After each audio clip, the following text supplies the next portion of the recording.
বাংলাদেশ টেলিভিশনের জিএম, তার ছেলে আমাকে দিছে, 2 মেয়ে 2 ছেলে, একটা দিছে আমারে, মক্তব থেকে দাওরা পর্যন্ত পড়াইছি, আর ছেলেরা ইঞ্জিনিয়ার বানাইছে, মেয়ে 2টাকে ডাক্তার বানাইছে, সব আমেরিকা থাকে।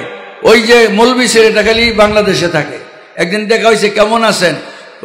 ভাই কি করবো, এই যে মৌলবি বানাইছিলাম, মনে করছিলাম হ্যাঁ ভিক্ষা করে খাইব, এখন হ্যাঁ খাওয়াইতেছে, ওই 3টা আমার 1 টাকাও খাওয়ায় না, 1 টাকাও খাওয়ায় না, খাওয়াইতেছে হ্যাঁ, বাঁচায় রাখছে হ্যাঁ। মৌলানা মুসা তার নাম, সরাসরি বলে দিলাম। তো ভাই, লং টাইম দেখেন, শর্ট টাইম দেখেন না। এই জন্য আমরা দাবি করব, আমাদের এখানে আপনাদের মেয়েদেরকে, আপনাদের কলিজার টুকরা মেয়েদেরকে আমানত হিসেবে দেন। আমরা ইনশাল্লাহ আমানতের যথাযথ মর্যাদা রক্ষার চেষ্টা করব। আল্লাহ পাকের দিন যাতে তাদের মধ্যে ঢোকে, তাদের মাধ্যমে আপনাদের ঘরে ঢোকে, আপনাদের মাধ্যমে সমাজে ঢোকে, সমাজটা শালীন হয়, কুলীন হয়, ভদ্র হয়, বসবাসের উপযুক্ত হয়। বসবাসের উপযুক্ত নাই সমাজ। আমি উত্তরে থাকি, এক রোডের এক মুসল্লি আসে, হুজুর এটা ভালো বাসা দেখেন, আমি বাসা পাল্টামো। আমি বললাম যে বাসা পাল্টাইবেন কেন? আপনারা বলছিলেন আপনার বাসাটা খুব ভালো, মালিক ভালো। হুজুর বাসাও ভালো, মালিকও ভালো। পরে কি হয়েছে? এখানে একটা শিক্ষা প্রতিষ্ঠান পাশের বিল্ডিং এ হয়েছে। এখন আমার ঘরে ঢুকতে, বাসার বিল্ডিং এ ঢুকতে, ফুটপাতে যেইভাবে ছেলেমেয়েরা বৈশা নেশা করতে থাকে, সিগারেট খাইতে থাকে একসঙ্গে, এখন আর তাদের বাক্যবান, এখানে ভদ্রলোক ফ্যামিলি নিয়ে আসা যাওয়া করার আর সুযোগ নাই। এটা শিক্ষা প্রতিষ্ঠান, মানুষ ফ্যামিলি নিয়ে দৌড়ায়, যায় না, থাউন যাব না। আর আমরা কওমি মাদ্রাসা যে আমরা করি, আমরা একবারে মহল্লার ভিতরে করি, কিছুদিন পর মহল্লাবাসী আমাদের কাছে এসে দোয়া চায়, যাইতে লইলে কান্নাকাটি করে। আপনারা এখানে যায়েন না, আমরা তো শেষ রাত্রে বাচ্চাদের কোরআনের আওয়াজে আমরা ঘুম থেকে উঠি। এই জন্য ইনশাআল্লাহ আমাদের কাছে আপনাদের বাচ্চাদেরকে দেন, আমরা আমানত রক্ষা করার চেষ্টা করব। আল্লাহ পাক এই মাদ্রাসাকে কবুল করেন, এই মাদ্রাসার দিন দুগুনি রাত চৌগুনি তরক্কি ইনায়াত করেন, সমস্ত জরুরিয়াত আর গায়বী খাজানাত থেকে পুরা করেন। পরিচালকদেরকে অত্যন্ত বস্তুনিষ্ঠভাবে তাদের দায়িত্ব পালনের সক্ষমতা দান করেন। আসাতিজা কিরামকে নেক হায়াত দান করেন। যে সমস্ত তালিব এবং তালিবারা এখানে ভর্তি হবেন, তাদেরকে আল্লাহ পাক সুষ্ঠুভাবে দিন শিখার তৌফিক দান করেন। অভিভাবকবৃন্দের কামাই রুজিতে বরকত দান করেন এবং তাদেরকে আল্লাহ পাক সুস্বাস্থ্য এবং শান্তির জীবন দান করেন। আমিন। ওয়া আখিরু দাওয়ানা আলহামদুলিল্লাহি রাব্বিল আলামিন। আলহামদুলিল্লাহি ওয়া কাফা ওয়া সালামুন আলা ইবাদিহিল্লাযীনা ইসতাফা। আম্মা বা'দু ফাআউযু বিল্লাহি মিনাশ শাইতানির রাজীম। বিসমিল্লাহির রহমানির রহিম। من عمل صالحا من ذكر أو أنثى وهو مؤمن فلنحيينه حياة طيبة ولنجزينهم أجرهم بأحسن الذي كانوا يعملون صدق الله مولانا العظيم. مدرسة النور الإسلامية বালিকা শাখা নরসিংদী এর উদ্বোধন উপলক্ষে আগত উলামায়ে কেরাম, মেহমানানে মুকাররমিন, সুধীবৃন্দ, পর্দার আড়ালে উপবিষ্টা সম্মানিতা মা বোনেরা, আল্লাহ সুবহানাহু ওয়া তাআলা একমাত্র 18,000 মখলুকাতের মধ্যে হযরতে ইনসান, যে আমরা মানুষ, আমাদেরকে একটা উদ্দেশ্যে বানাইছেন। আর 18,000 মখলুকাত যাই বলি, যত সৃষ্টি আছে, জীব অজীব, জড় পদার্থ, বায়বীয় পদার্থ, সবগুলি বানানোর উদ্দেশ্য একটা, মানুষকে বানানোর উদ্দেশ্য একটা। এটা কোরআনে আল্লাহ বলছেন। সব মাখলুকাত বানানোর উদ্দেশ্য কি? মানুষের সেবা। সুবহানাল্লাহ। আমরা আমাদেরকে চিনলামও না। সূর্য বানাইছেন, চাঁদ বানাইছেন, আসমান, জমিন, গ্রহ, নক্ষত্র, সব কিছু, সাগর, নদী, পানি, বাতাস, আলো, বায়ু, জীবজন্তু, বৃক্ষলতা, যা কিছু আছে সব বানিয়েছেন কার জন্য? বলেন কার জন্য? আমাদের জন্য। সব বানাইছেন আমাদের জন্য।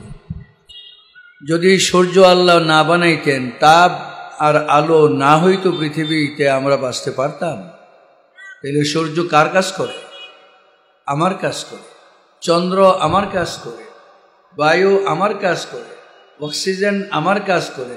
সে যদি আমাকে সার্বক্ষণিক সেবা না দিত, অক্সিজেন, তাহলে কি আমি বাঁচতে পারতাম? তাহলে তো অক্সিজেন আমার দরকার। আর অক্সিজেনের আমার কোনো প্রয়োজন নাই।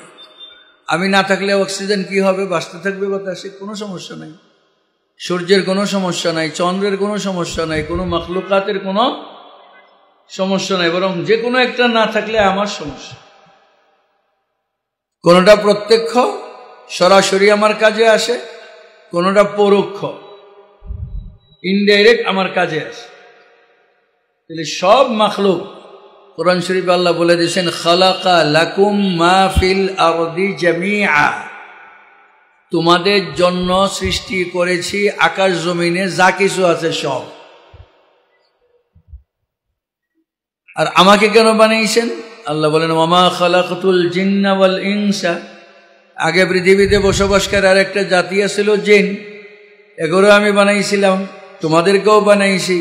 কিসের জন্য? ইল্লা লিয়াবুদুন, শুধুমাত্র ইবাদত, ইবাদতের জন্য। ইবাদত কাকে বলে?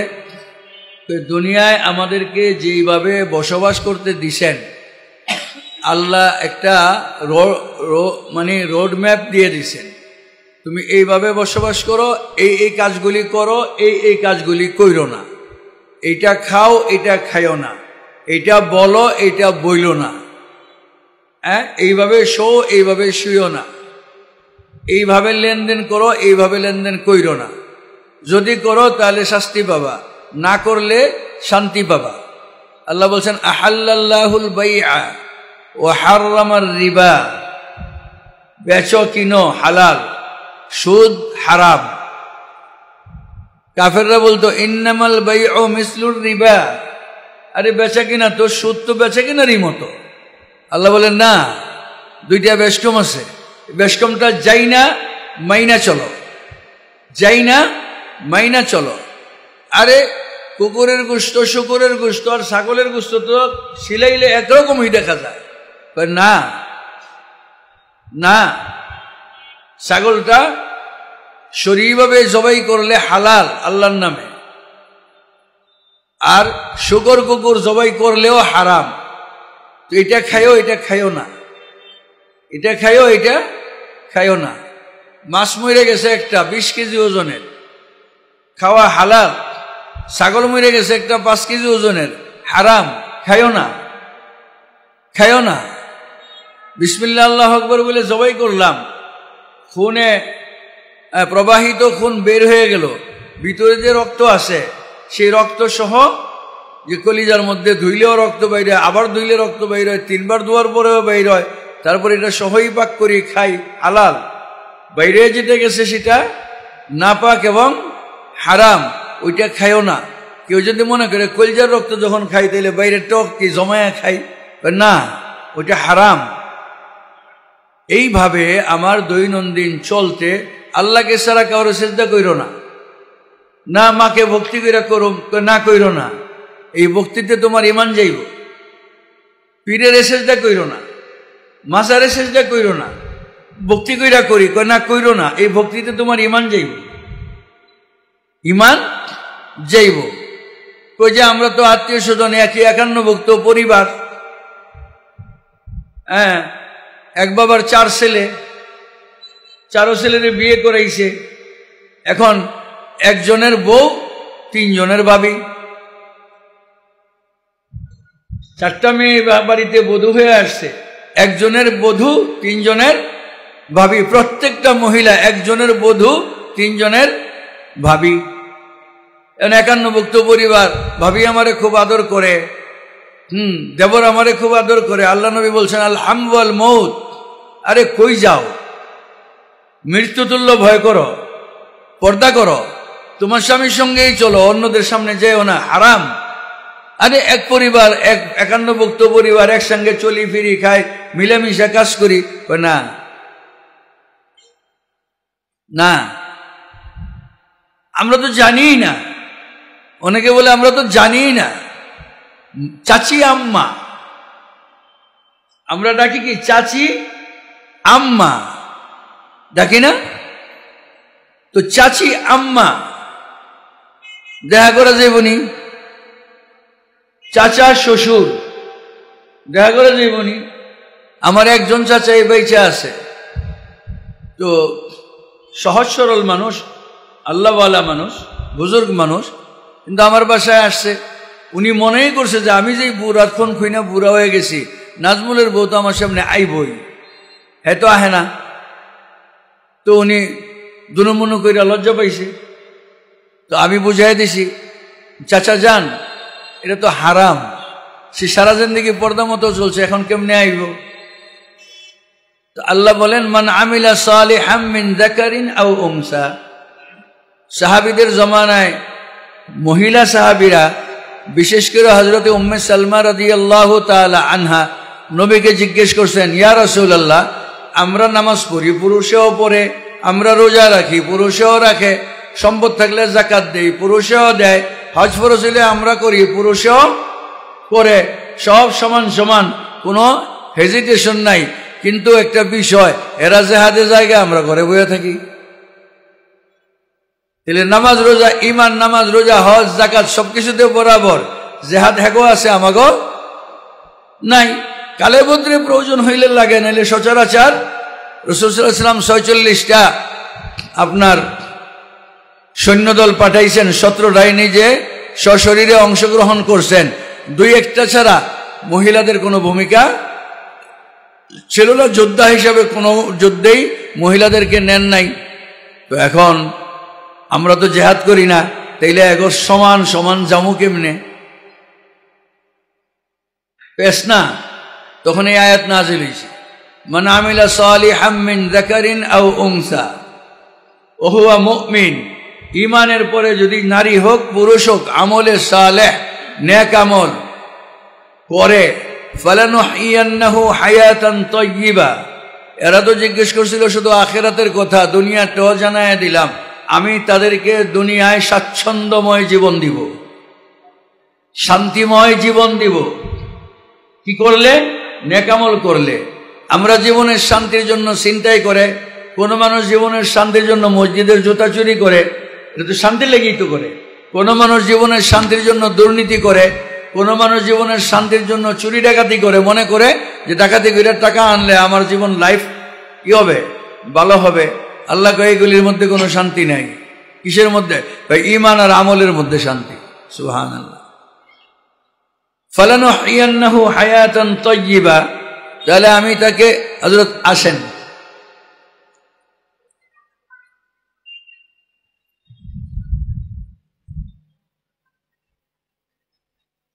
আমাদের নরসিংদীর উলামায়ে কেরামের মুরব্বী হযরত নূরপুরি সাহেব দামাত বারাকাতুহুম তাশরীফ আনছেন। আমরা মাদ্রাসার পক্ষ থেকে শপথ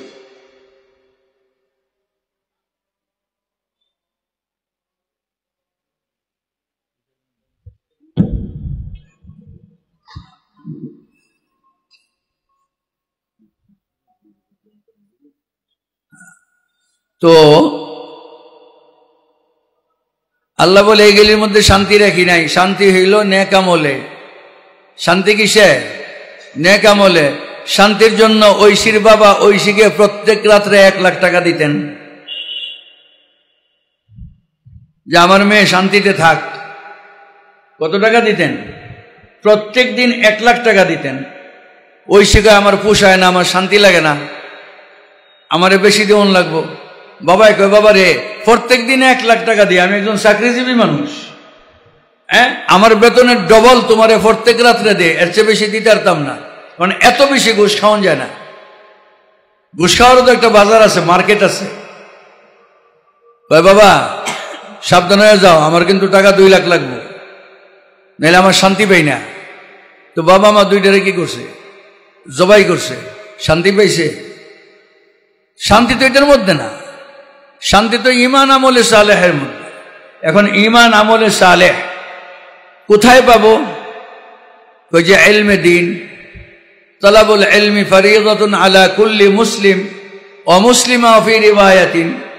আল্লাহ নবী বলছেন প্রত্যেক মুসলমান নর নারীর উপরে ইলমে দ্বীন যতটুকু না শিখলে, জরুরিয়াতে দ্বীন, হারাম হালাল জরুরি, জান্নাত জাহান্নাম, জান্নাত জাহান্নাম থেকে বাঁচা, জান্নাতে যাওয়া বোঝা যাইব না, অতটুকু ইলম শিক্ষা করা ফরজ।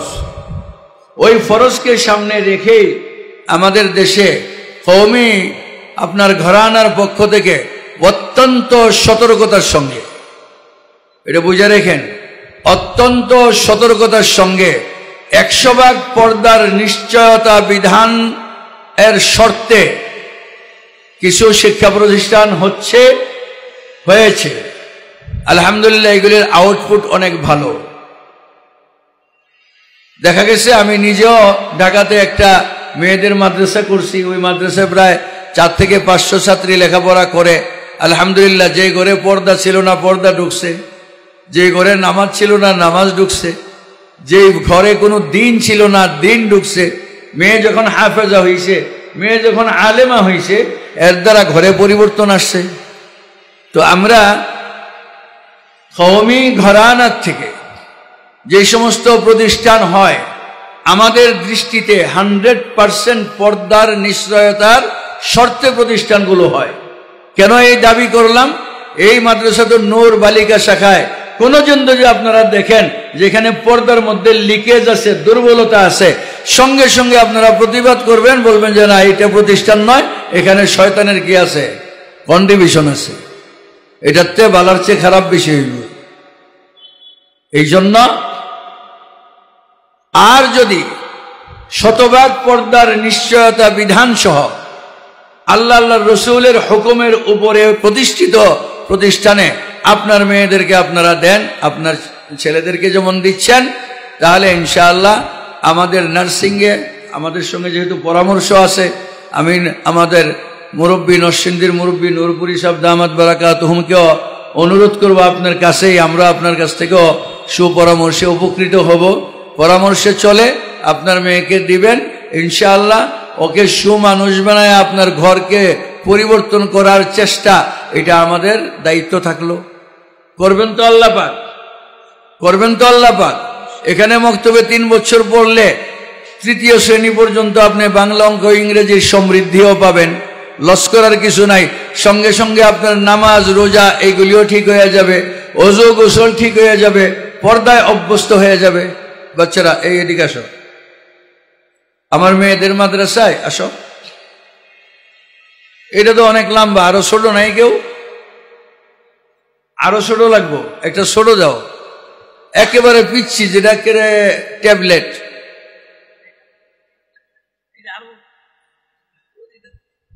এই যে এটা আসো, এটা কইয়া শেষ করে দেবো একটা ঘটনা। আমার মেয়েদের মাদ্রাসায়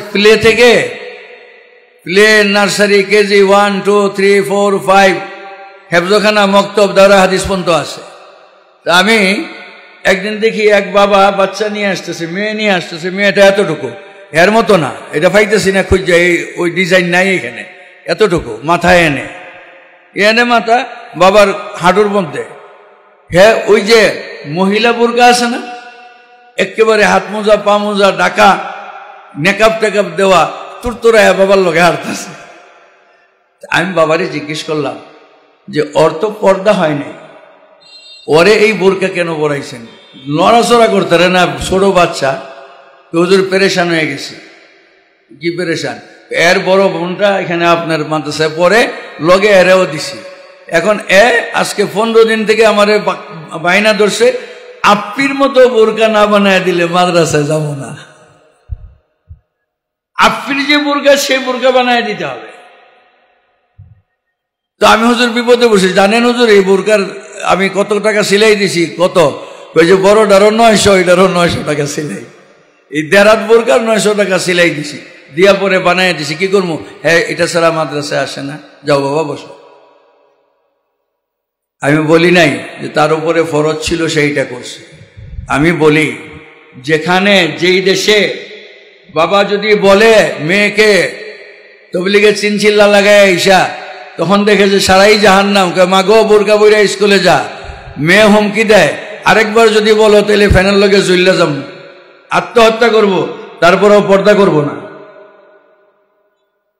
এটা কি স্বাভাবিক? এটা হয় না মনে করছেন? এটা হয় না মনে করছেন? বাবারে হুমকি দেয়, আরেকবার যদি আমারে বিরক্ত করো তাহলে আত্মহত্যা করব। মা সামনে চলে আসে, এই আয়, তোর বাবের বিমৃতি ধরছে। সেই সমাজে এই মেয়েদের মাদ্রাসায় আসা যাওয়ার দ্বারা একটা 5 বছরের শিশু বোরকার ভালোবাসা তো হয়েছে, অন্তত মুখে পর্দার দিকে তো যাইব। যেমন নাকি নাস্তিক মুর্তাদের এখন আশঙ্কা হয়ে গেছে, বাংলাদেশে এত টুপি এত বোরকা করতে নাইলো, কোত্থেকে আসলো? আসছে এই মাদ্রাসাগুলোর থেকে। এই জন্য আপনার মেয়ে দিবেন, ইনশাআল্লাহ সর্বপ্রথম সিউরিটি, আপনার মেয়ে পর্দায় অভ্যস্ত হবে। দ্বিতীয় নাম্বার সিউরিটি, সঠিক দিন শিখবে। তৃতীয় নাম্বার সিউরিটি, জেনারেল শিক্ষার থেকেও বঞ্চিত হবে না। মানুষ মনে করে যে কওমি মাদ্রাসা মানি, মনে হয় এখানে কিছু নাই, খালি আরবি, খালি আরবি, খালি কোরআন।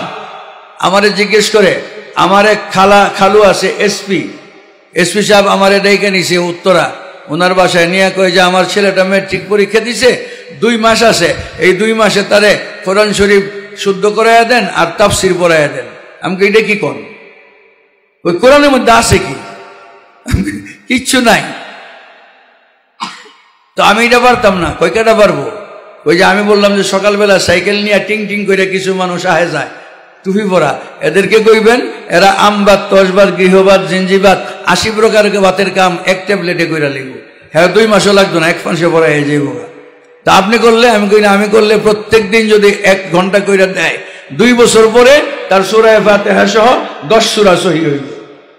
এখন দেখেন পোষায়নি, তাইলে বিনা মূল্যে, আমি তো টিউশনই করি না, কিন্তু আপনি যদি আমার খালু, আমার ভাইয়েরা, ছোট ভাইয়েরা আমি বিনামূল্যে পড়াইয়া যাবো, কোনোদিন টাকা সাধবেন পরে আর আমো না। মানুষে মনে করে কোরআন হাদিসের উপর আর কিছু পড়ে না। আপনার এই মাদ্রাসায় দিবেন আপনার মেয়ে, 3 বছর পরে যে কোনো স্কুল নরসিংদীর ওখানে নিয়ে দাঁড় করাইয়া দিবেন। বাংলা, অঙ্ক, ইংরেজিতে যদি আপনার মেয়ে সামান্যতম পিছিয়ে থাকে তাহলে আমাকে বলবেন। তাহলে বোনাস পাবেন কোরআন, বোনাস পাবেন শরীয়ত, বোনাস পাবেন মাসলা মাসাইল, বোনাস পাবেন জানাজা, বোনাস পাবেন কাফন করা, বোনাস পাবেন গোসল করানো, বোনাস পাবেন 40 হাদিস মুখস্থ করা। এই সবগুলি আমরা বোনাস দিব, আপনাকে ঠকাবো না। এবং এটা সম্ভব। কেমনি সম্ভব? যে আমরা যারা আমাদের এই মাদ্রাসাগুলোতে পড়ায়, এরা টিউশনির মনোভাব রাখে না, এরা কোচিং জানে না। একবারে শেষ রাতের থেকে আপনার মেয়ের পিছনে লেগে থাকবো, মহিলারা রাত্রে 10টা পর্যন্ত লেগে থাকবো, 1 পয়সা কোচিং পয়সা নেব না। কোত্থেকে না আসে গেলে? আসমান থেকে নামে না। আমাদের এই সমস্ত মাদ্রাসা যারা পড়ে তাদেরকে আমরা ওই মানসিকতা দিয়েই তাদেরকে আমরা মুদাররিস বানাই, যে মানুষের খেদমত করো, মানুষের বাচ্চা তোমাদের কাছে আমানত হিসেবে দিয়েছে, এদেরকে সুমানুষ বানায় তাদের বাড়িতে ফিরাইয়া দাও। সময় কম, এই জন্য আল্লাহ যদি কোনোদিন আবার তৌফিক দেয়, ইনশাআল্লাহ বিস্তারিত বলবো। এই কথাগুলো যে আমরা দাবি করতেছি, শুধু দাবি না, এটা বাস্তবতা। শুধু দাবি না, এটা বাস্তবতা। বাংলাদেশে 68,000 গ্রামে 68,000 প্রাইমারি স্কুল আছে। প্রত্যেক প্রাইমারি স্কুলে একজন করে মৌলভী স্যার আছে, এখনো আছে। কিন্তু আমি 68,000 প্রাইমারি স্কুলকে চ্যালেঞ্জ দিলাম যে একটা মানুষকে কোরআন শরীফ শুদ্ধ করাইছে, আপনি এনে দাঁড় করায় দেখান। এরা ব্যর্থ। বাংলাদেশের যতগুলি কওমি মাদ্রাসা সহ বিভিন্ন মাদ্রাসার কর্তৃক যে সমস্ত মক্তবগুলো আছে, ওই মক্তবে 6 মাস পড়ার পরে ছেলেটাকে দাঁড় করান, দাঁড় করে তার পড়া শুনেন, 100 ভাগ শুদ্ধ, তার পিছনে নামাজ শুদ্ধ হবে যদি তার বয়সে কোলায়। তা আমরা যে দাবি করি, যে অহেতুক দাবি না, এটা বাস্তবতা। আমাদের দাবি, 1 বছর যদি আমাদের এই মক্তবের মধ্যে কোনো মেয়ে পড়ে, এই মেয়েদের মাদ্রাসায় কোনো মেয়ে পড়ে, তার নামাজ শুদ্ধ হবে, তার ওযু শুদ্ধ হবে, সে পর্দায় অভ্যস্ত হবে, সে তার আচরণেই আপনি বুঝতে পারবেন যে না আমার মেয়েকে ওখানে দেওয়াটা সার্থক হয়েছে। কেন? আমরা তার মেন্টাল গ্রোথটাই এইভাবে করাবো যে আস্তে আস্তে সে আপনি খুশি হবেন, আল্লাহ খুশি হবে, আপনিও গার্জিয়ান খুশি হবেন যে না আমার মেয়েটা আমার ছেলেটা মাদ্রাসায় দিয়ে ভালো করছে, মাদ্রাসায় দিয়ে ভালো করছে।